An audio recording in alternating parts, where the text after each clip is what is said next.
Ils font partie des professionnels du tourisme à La Réunion qui ont réussi à reprendre leur activité peu de temps après le passage dévastateur du cyclone Garance.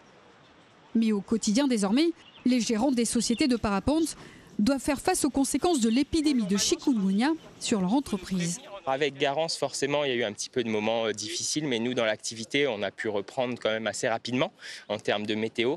Chikungunya a posé un peu plus de problèmes. On a eu pas mal d'annulations, des gens qui ont annulé leur voyage pour La Réunion et qui ne souhaitent pas venir.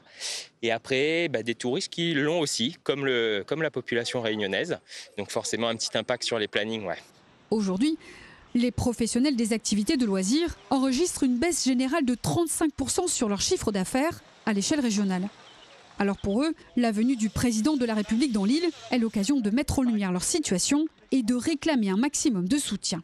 On rentre dans une crise sanitaire avec le chic. On a une menace supplémentaire qui s'appelle le risque requin.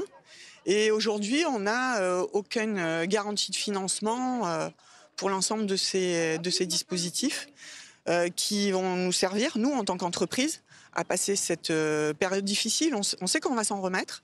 On a un peu l'habitude de gérer ce genre d'épisodes douloureux. Mais par contre, on a besoin d'aide.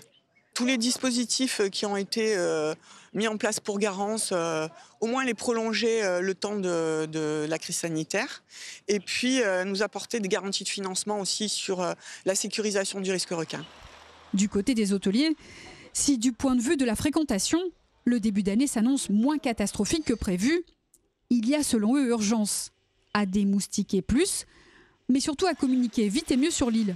Car le chikungunya, ce n'est pas la meilleure publicité pour la destination Réunion. On en parle fort sur les télévisions de métropole, que donc ça a forcément des répercussions sur les réservations et sur quelques rares annulations, mais quand même. Conscients que les décisions se prennent avant tout à l'échelle régionale, les professionnels du tourisme espèrent malgré tout recevoir toute l'attention du président de la République lors de sa visite, avant d'obtenir celle de la ministre du Tourisme, dont le déplacement est annoncé en juillet à La Réunion.